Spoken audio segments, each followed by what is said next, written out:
For my second week in Germany, I went to Trier with my family.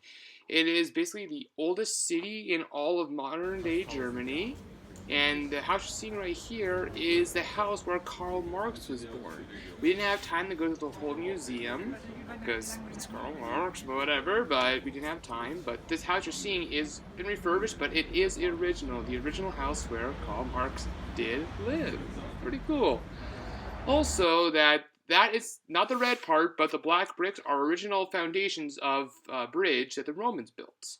And this is original public bathhouse of the Romans that are still standing.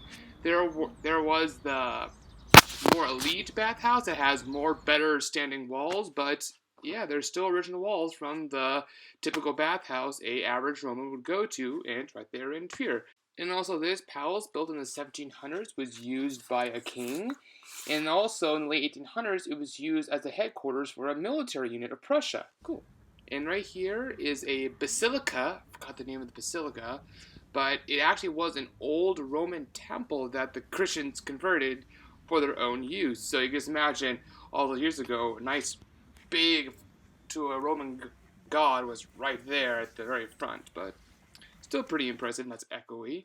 And also, I forgot the name of this church, but it was absolutely fascinating. It has foundation that is almost 1,000 years old. I think the original foundation that you can see look through the window dates back to about 1,100. So it's getting up to 1,000 years old, and I think that most of it is over 500 years old. So still a pretty old church, cathedral church.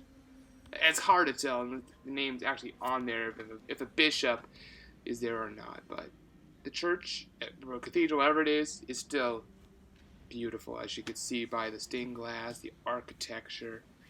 It's just beautiful.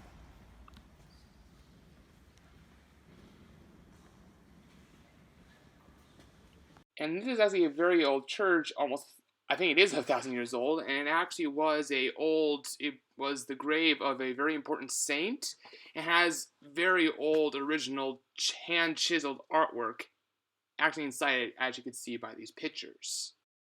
Then the next day, we're in Luxembourg. This is now a retirement house, and it used to belong to a lord, but as back in World War II, Patton used that. So you can see old pictures of Patton using that building for his headquarters. And this is Notre Dame in Luxembourg. Notre Dame, I think, is a French word, because there's Notre Dame, the famous Notre Dame in Paris, but this one is in Luxembourg. And it's just beautiful. And there actually was an organ concert there, which will be in the second video after this one you're seeing coming up. And all these stained glass windows are just absolutely beautiful.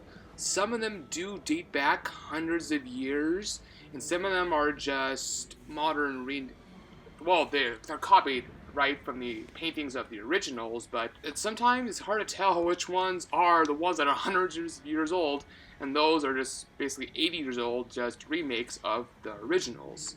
But the heart is there, they are just pretty young.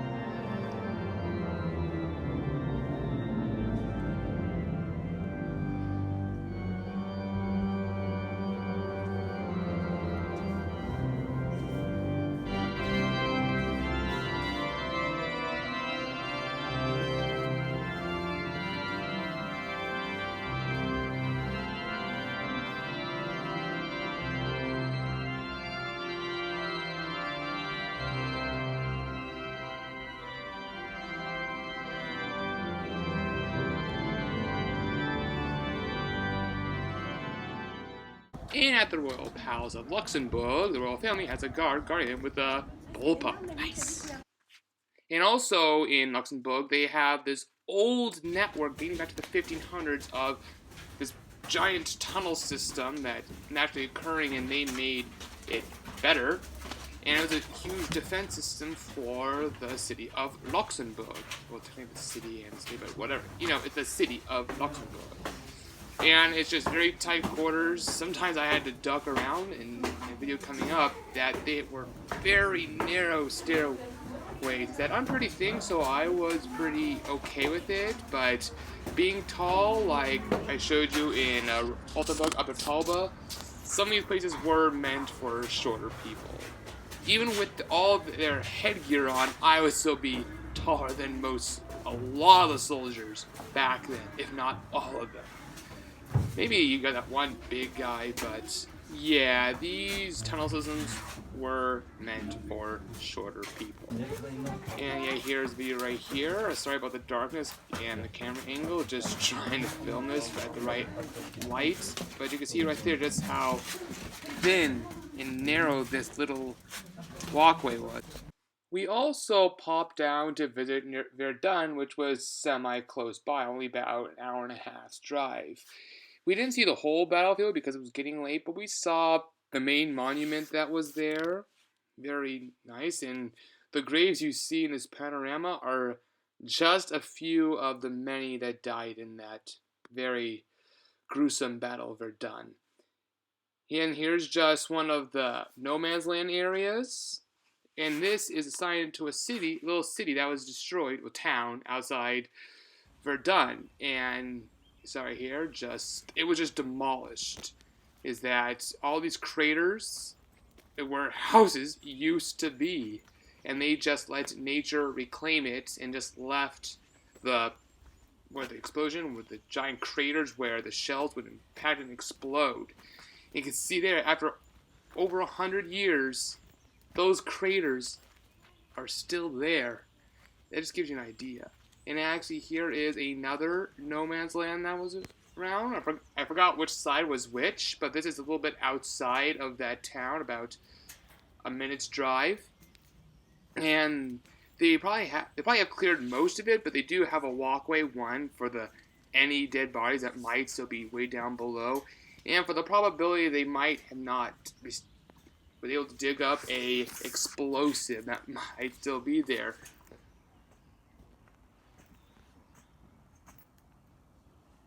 In Stuttgart, they had a small exhibit on Stauffenberg, the guy who led the plot against Hitler that movies were made about.